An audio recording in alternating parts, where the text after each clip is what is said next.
So this is introduction to Fayol's principles of management. A little bit about Fayol before we start with his principles of management, all the 14 principles. So Fayol was the father of general management. Father of general management कहा जाता है Henry Fayol को. वो थे वैसे एक साधारण से he started his career as a mining engineer, but he was a visionary ultimately who laid the foundation for modern management. And basically उनके जो major contributions हैं वो थे उनके की फंक्शंस ऑफ मैनेजमेंट उन्होंने इंट्रोड्यूस किए थे, which were planning, organising, command, coordinate and control. और अगर आप एक तरीके से देखें तो यही आपका मेजर सिलेबस है बिजनेस स्टडीज का. यही अलग अलग चैप्टर्स है. This is chapter 1, this is chapter 2, chapter 3, इस तरीके से आपके मेजर चैप्टर्स हैं. तो आपके जो बेसिक प्रिंसिपल्स ऑफ मैनेजमेंट है, इन्होंने पूरी की पूरी मैनेजमेंट को बेसिकली 5 मेजर की फंक्शंस में डिवाइड किया था, and that is his major contribution to the field of management. Apart from the principles, about for the 14 principles of Fayol which we will be discussing today, apart from that ये major contributions थे जो Henry Fayol ने करे थे. There's a little bit more about him. If you would like to know more, you could pause and read about his personal life and other contributions, his book, and the 14 principles of management उन्होंने define किए थे, वो हम आज discuss करने वाले हैं.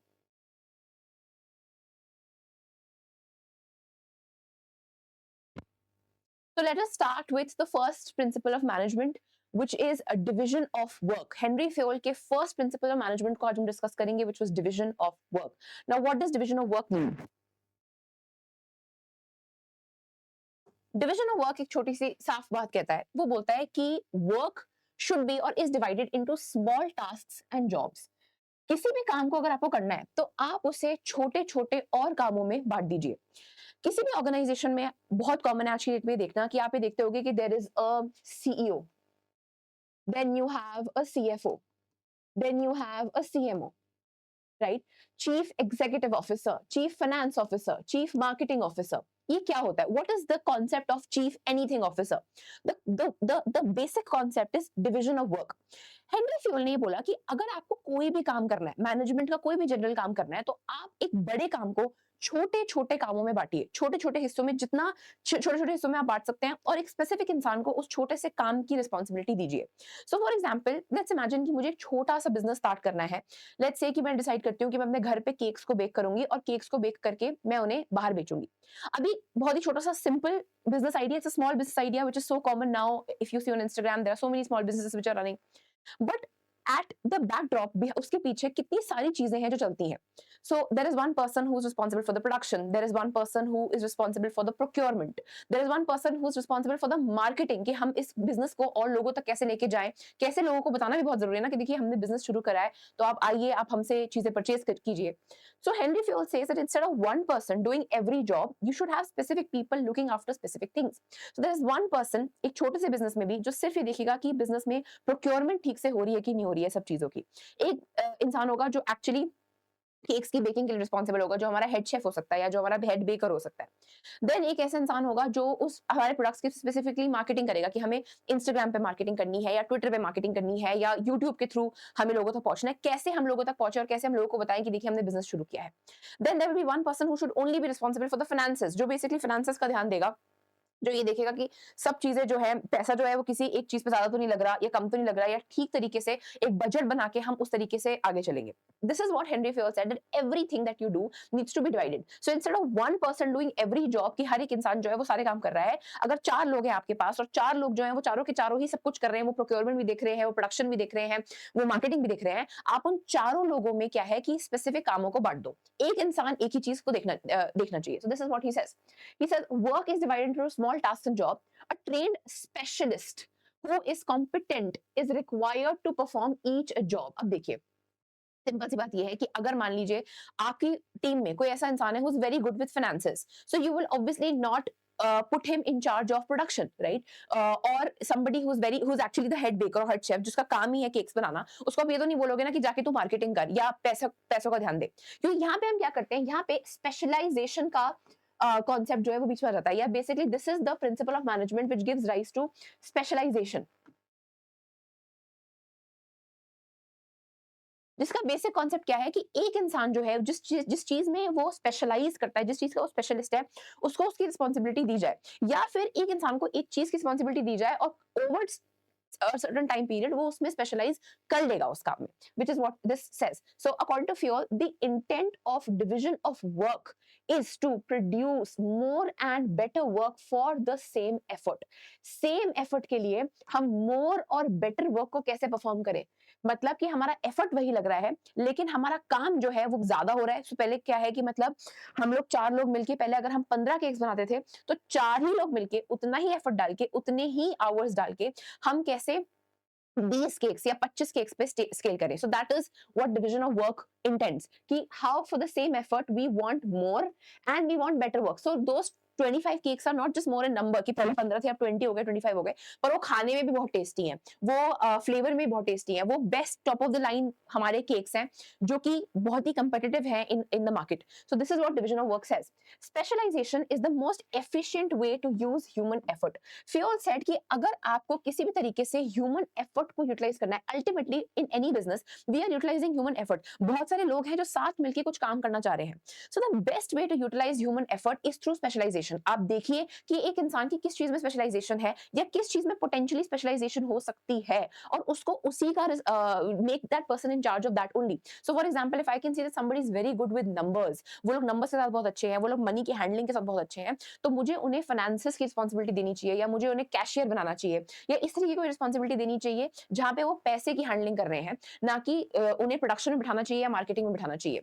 अगर मुझे दिख रहा है कि कोई इंसान जो है वो बात करने में बहुत अच्छा है, वो बोलने में बहुत अच्छा है, वो बहुत एक्सप्रेसिव है, तो मुझे उसे बैक एंड की जॉब नहीं देनी चाहिए, मुझे उसे फ्रंट एंड की जॉब देनी चाहिए, मतलब मुझे उसे कस्टमर फेसिंग जॉब देनी चाहिए, एक मार्केटिंग की जॉब देनी चाहिए जहां पे वो जो है अपनी स्पीकिंग एबिलिटीज का यूटिलाइज कर रहे हैं पूरी तरीके से. This is the concept of specialisation. So the principle of division of work actually gives rise to the concept of specialization. In business, work can be performed more efficiently if it is divided into specialized tasks, each performed by a specialist और trend employ. तो अभी तक हमने वही चीजें discuss करी जो already मैं आप लोगों को बता चुकी हूँ कि एक ट्रेंड एम्प्लॉय, एक स्पेशलिस्ट आदमी जब एक पर्टिकुलर काम को परफॉर्म करेगा, जब उस काम को परफॉर्म करेगा जो उसका स्पेसिफिक काम है, तो वर्क जो है वो और एफिशिएंट हो जाएगा. So if I have two people, if I have X and Y, और एक्स जो है वो नंबर्स के साथ ही is very good with numbers, you know, he is very good with management of money, and Y is a normal person. ऐसा कुछ नहीं है कि वो पैसे में बहुत अच्छा है, हैंडलिंग में अच्छा है, वो कर लेता है काम, कर भी लेगा, नहीं भी कर पाएगा. लेकिन अगर मैं एक्स को अपने कैशियर की जॉब दूं, मैं बोलूं कि मनी हैंडलिंग की जॉब मैं एक्स को दूं वर्सेस मैं वाई को दूं, तो the work will be obviously performed more efficiently when it comes to X because he's a specialist in that particular area. So this is what division of work says कि आप हर area में एक specialist लेके आइए और उसको ही उस तरीके का काम दीजिए जिससे आपका काम जो है वो ज्यादा एफिशिएंटली हो पाए. This results in efficient and effective output. Business studies में हम ऑलरेडी पढ़ चुके हैं कि एफिशिएंसी का क्या मतलब होता है और इफेक्टिवनेस का क्या मतलब होता है. हम चाहते हैं कि हमारा आउटपुट एफिशिएंट भी हो और इफेक्टिव भी हो, और इसके लिए हमें स्पेशलाइजेशन की जरूरत है जिसकी बात करता है division of work. Thus, in a company, we have separate departments for finance, marketing, production. ये वही है जिससे मैंने इस पूरे सेशन को स्टार्ट किया था कि क्यों हमारे पास सेपरेट डिपार्टमेंट्स होते हैं, फाइनेंस के, मार्केटिंग के, प्रोडक्शन के, क्योंकि हम लोग डिवीजन ऑफ वर्क करना चाहते हैं. हम लोग चाहते हैं कि जो लोग जिस पर्टिकुलर डिपार्टमेंट के स्पेशलिस्ट हैं वो उसी डिपार्टमेंट में बैठे और उसी डिपार्टमेंट का काम करें जिससे काम और बेहतर तरीके से परफॉर्म किया जा सके. All of them have specialized persons. Collectively, they achieve production and sales targets for the company. Fuel applies this principle of division of work to all kinds of work, technical as well as managerial. You can observe this principle of at work in any organization like a hospital or even at a government office. तो मैंने यही बोला कि छोटे से छोटे office से लेकर बड़े से बड़े ऑफिस तक जहां एक से ज्यादा लोग काम कर रहे हैं, एक से ज्यादा लोग उस बिजनेस को चला रहे हैं, आप देखेंगे कि जो इंसान जिस चीज में स्पेशलिस्ट है वो ही उस काम को परफॉर्म कर रहा है. And this is fuels principle of division of work at play. Now for the interesting part, हम देखते हैं कि महाभारत में let us study a simple mechanism of the chariot of Arjun. जो अर्जुन है उनके चैरियट को हम देखते हैं. ये जो थे अर्जुन का चैरियट था. अब हम देखते हैं कि ये जो है ये हमारे अर्जुन है, यहाँ पे श्री कृष्ण बैठे हैं और यहाँ पे हमारा कपिध्वज है which basically represents Hanuman ji on top of Arjun's chariot, and these are Arjun's horses. अब ये क्या है? This is Fuel's principle of division of work at play. अब ये देखेंगे कि जो हमारे कृष्ण जी थे, he was the charioteer, right? वो सारथी थे अर्जुन के. He was the basic strategist and he was focused on direction and control. Krishna भगवान ने क्या कहा कि देखो अर्जुन, तुम इस बात को भूल जाओ कि तुम्हें क्या कहाँ जाना है और क्या करना है, उसकी रिस्पॉन्सिबिलिटी मेरी है. You focus on the work. Arjun was responsible for the execution, and that is it. Arjun did not have to worry about हमें कहाँ जाना है, किस डायरेक्शन में जाना है, अब हमें किससे लड़ना है, क्या करना है. वो सारे काम जो थे वो कृष्ण भगवान के थे. अर्जुन का काम था सिर्फ और सिर्फ एग्जीक्यूशन का.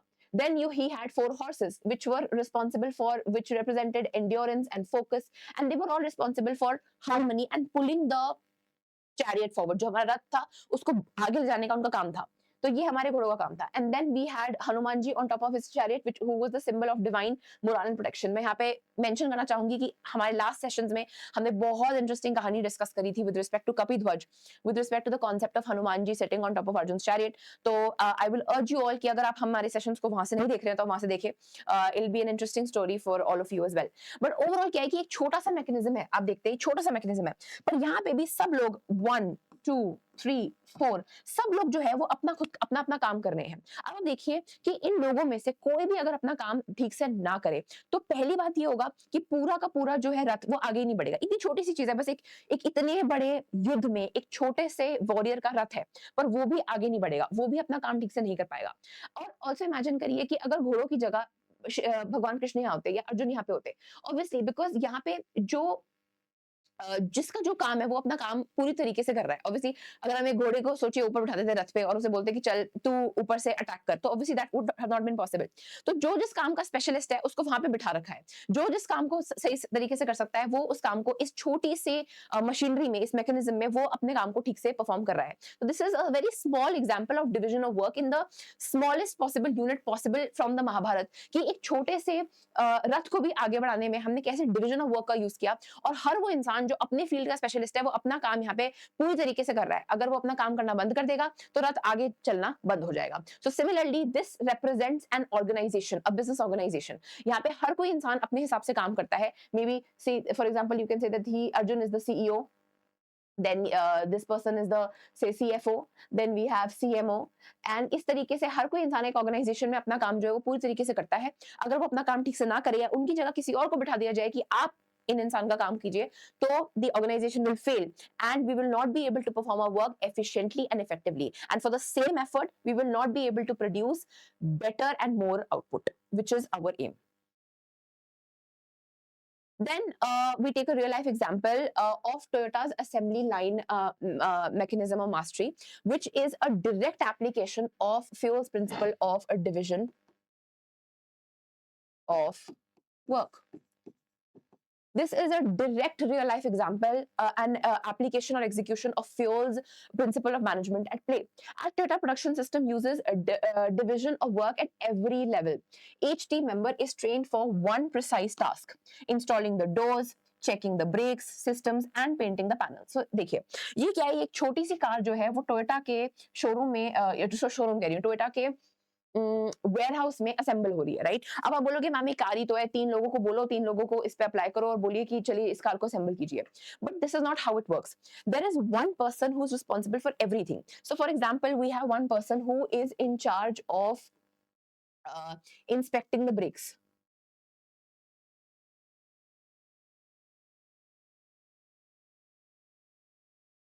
This person will only be in charge of inspecting the brakes. There's one person who's in charge of installing the doors. They will only be in charge of installing the doors. उनके पास car आएगी, वो लोग doors को install करेंगे, car आगे जाएगी. उन्हें और किसी चीज से कोई मतलब नहीं है. ब्रेक्स ठीक से काम कर रहे हैं कि नहीं कर रहे हैं, पैनल्स कार की पेंट हुए कि नहीं हुए, उन्हें उससे कोई फर्क नहीं पड़ता.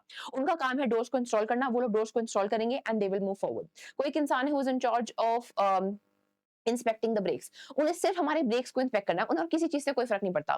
This is Fayol's division of work at play. हर इंसान का एक स्पेसिफिक काम है और वो इंसान वही काम पूरी शिद्दत से, पूरी फुर्ती से कर रहा है. और इसलिए जो टोयोटा का असेंबली लाइन सिस्टम है, जो टोयोटा की production line assembly line mastery system है, वो बहुत जल्दी हो रही है. Because nobody is looking into other people's work. अगर मेरा काम है डोर्स को इंस्टॉल करना तो मैं सिर्फ डोर्स को ही इंस्टॉल कर रही हूँ और मैं किसी चीज पे बिल्कुल ध्यान नहीं दे रही हूँ. This is division of work. हर एक कोई इंसान अपना अपना काम कर रहा है और धीरे धीरे वो काम करते करते करते करते इन अ मैटर ऑफ 1 2 3 4 मंथ्स वो उस काम में स्पेशलिस्ट हो जाएगा. वो स्पेशलाइज कर लेगा उस काम में and they will be a specialist in their field. And because we will have all specialists of their field working in those fields, the work will be perform more efficiently and more effectively. And that is exactly what happens in Toyota's assembly line system. So this is hyper specialization at play, and this hyper specialization results in lower error rates. Obviously there will be lower error rates. एक इंसान है जो 6 महीने से कम 1000 से ज्यादा cars में doors को इंस्टॉल कर चुका है। तो now he is a specialist in installing doors. अब वो नींद में भी डोर्स को इंस्टॉल कर सकता है और वो कोई गलती नहीं करेगा। So there will be lower error rates, the faster production obviously, and higher morale. ये बड़ा इंपॉर्टेंट पॉइंट है। Why? Because everybody knows what they are doing. Imagine करिए कि आप एक ऑर्गेनाइजेशन में काम करने जाते हैं and you have no idea what you have to do. आप इधर उधर देख रहे हैं, लोगों से पूछ रहे हैं कि मुझे प्लीज बताइए कि मुझे क्या करना है। Whereas opposed to an organization where division of work is at play and you know exactly what you're supposed to do, you are in charge of one small specific thing and you know exactly what you're supposed to do.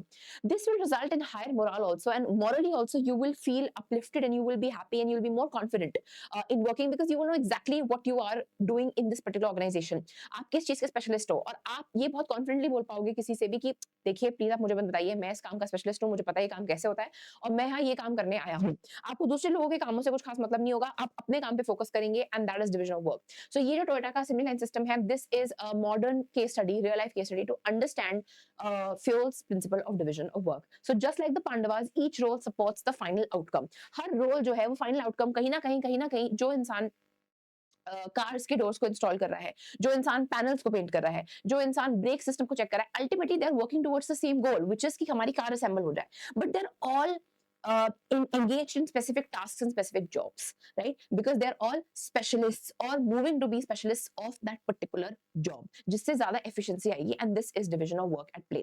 So overall we understood the concept of division of work, what it means. We understood it with the help of a very interesting example from the Mahabharata, a case study कि एक छोटे से रथ में भी कैसे division of work का use हुआ, and then real life case study of Toyota. So I hope कि आपको division of work का concept समझ में आ गया हो, and now we will be moving on to the second principle given by Fuel.